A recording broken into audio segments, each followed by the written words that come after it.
Welcome everybody to another episode of the Sugarshack Podcast. How we feeling, Reggae Rise Up? You can do a little better than that. How you feeling today? Come on, it's day one. We just finished an incredible session with Eli Mac, who's sitting here with me. Can we welcome Eli to the podcast set? Aloha. You got some serious fans, yo. Yeah, they're the best. They're the best. They're the best. So, I mean, it's day one, but so far, your fans have showed up more than any Yes, other I fans. know. So, come on. Come Thank on, you, Eli guys. Mac fans. Thank you. Bless you all. Well, we're glad to have you here. How you Thank feeling? you. I'm so stoked to be here. I've been waiting so long to come this side of the U.S., so I'm very happy. How does it feel to be in Florida? It feels great. It reminds me of home. Reminds me of Hawaii. It's windy. Yeah. Yeah, it's nice. The ocean. Right? Couldn't get a better view than this, Yeah, right? Here. exactly. We have the best stage. Do you agree? Yes. We have the best stage. It's fucking awesome. Yeah. Absolutely. We love it. Thank you for taking some time to sit down and talk today. Thank you for taking time. Yeah. I'm excited for this conversation because I'd like to get to know you, even just personally. I know there's like all of the formalities, and this is a part of what we do in the industry, but I'm excited to get to know you as Eli, and I'd love to just start by hearing your origin story as a musician, you know? Yeah. How you became an artist and how it's gotten you here. So maybe some of your like hardcore fans know, but maybe others don't, and it's a great background story. Right. So take it away, please. I grew up in Hawaii. Singing was kind of just, not something my family encouraged. It was just something we kind of just did. All the girls in my family sing. My mom sings, my sisters. So it was just something we kind of did at home. And when I was 18, I auditioned for American Idol, and then I made this is back in 2003, 20 years ago, and I made it to the top 10. And after that, I moved to California, and I just was pursuing music from then on. I went from record label to record label. I was in a hip hop group, and I landed in reggae, and I actually linked up with the Green. Cool. My buddy JP, we linked up in about maybe 2011 when I moved back to Hawaii after California. I was, waiting tables at Chili's and at the bar and working on my first record that never came out, and Sure. It's the learning process, right? Yeah, it was quite a journey. But yeah, I linked up with JP from The Green, and they helped me with my first album, which was Dubstop.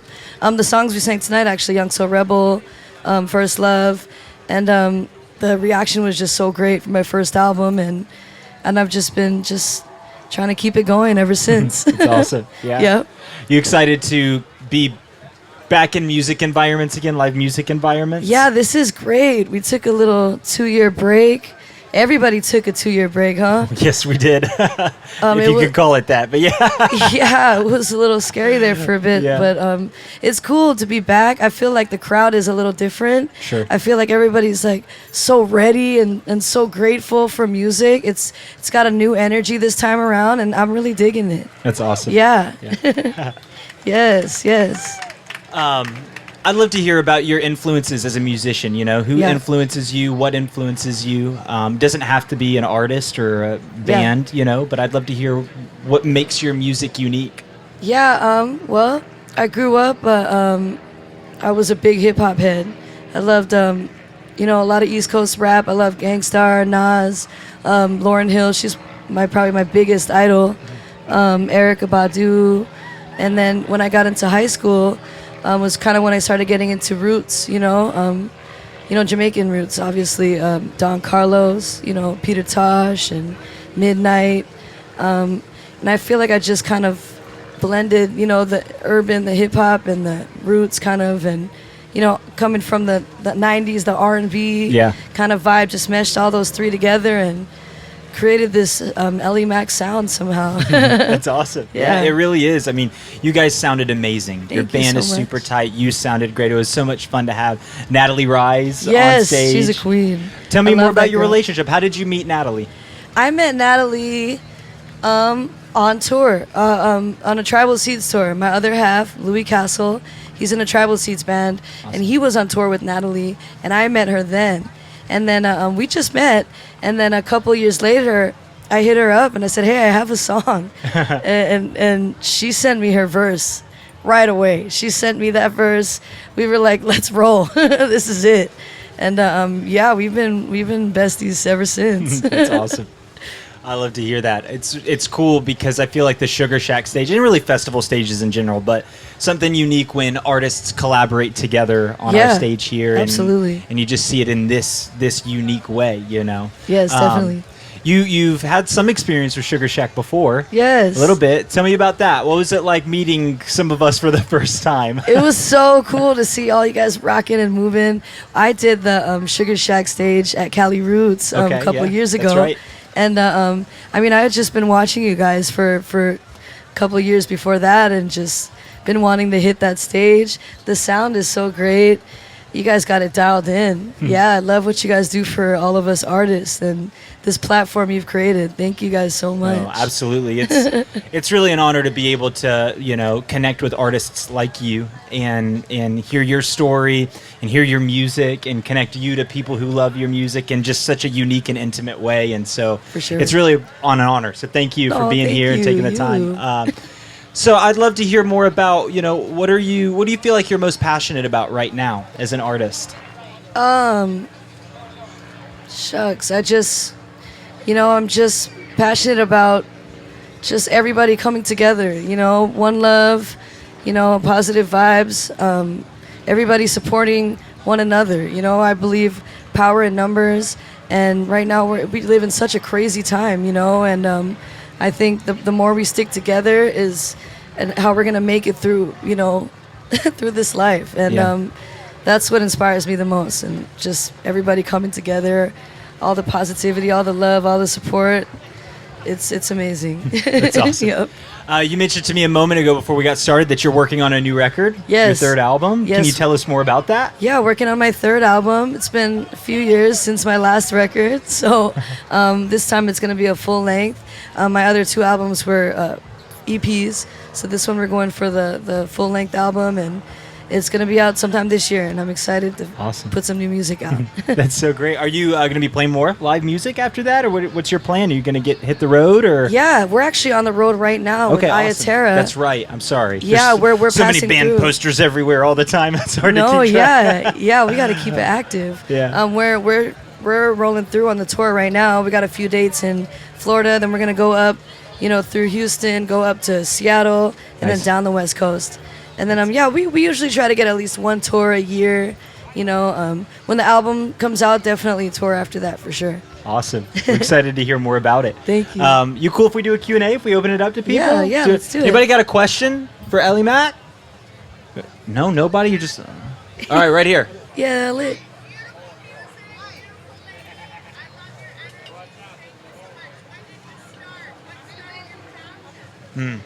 Thank you so much. You are very beautiful too. Thank you for your beautiful energy. When I started singing, I want to say like maybe when I was around 10 years old, kind of when I was in my TLC vibe, my Salt and Pepper vibe, and Mary J, when I was kind of getting into my own, you know, and, you know, getting out of being a little kid. And music was something that was like my safe haven, you know. It was when I would get grounded, my mom, she wouldn't take away the TV, she would take away my boombox, and I'd be like, no. Like, music was something I could turn to, you know, and feel better when I would listen to and sing. Yeah. So. That's awesome. That's a great Thank answer. you, bless you. Great question too. What's up? Oh, this is great. Let me repeat this. Yeah. What's your name? Deb? Deb said, what was your greatest obstacle in your journey? Yeah, my greatest Lots of them, obstacle. right? I'm sure. Yeah. Loaded, totally. Yeah, so I would say when I was about in my mid-20s, late 20s, 27, I was just in such a rough spot. I was waiting tables at Chili's. You know, people were recognizing me. Oh, my, you're the girl from TV back in the day. Yeah. And I was taking the bus with my mic stand and my little speaker and putting my heels in my bag and going to my gigs. And I just realized during that, when you don't have much, you know, you realize what you really want, you know. And I had to really dig deep and I just had to put in the work, you know, and really work on my craft and do what I loved the most, which was music.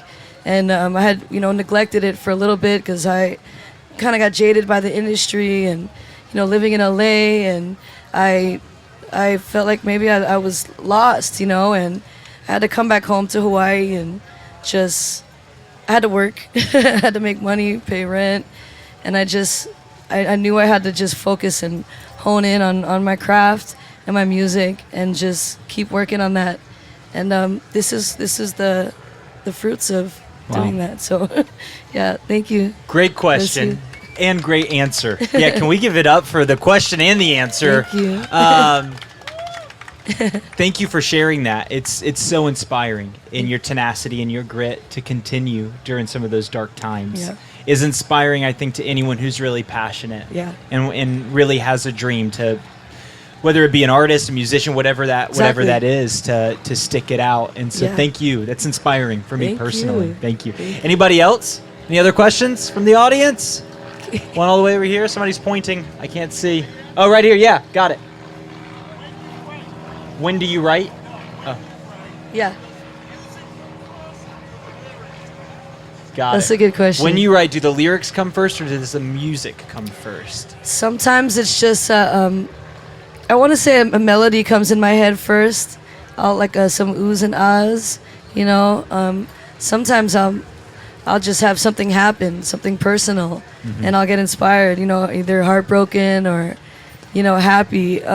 Sometimes someone will send me a song and I'll write to it, but I prefer to get in the studio and start from scratch and just go on a vibe and just kind of feel the, you know, vibe with the producer and do that. But it comes, and it comes when it comes. Sometimes I won't write for weeks, and it just comes. Yeah, when you feel it. Yeah.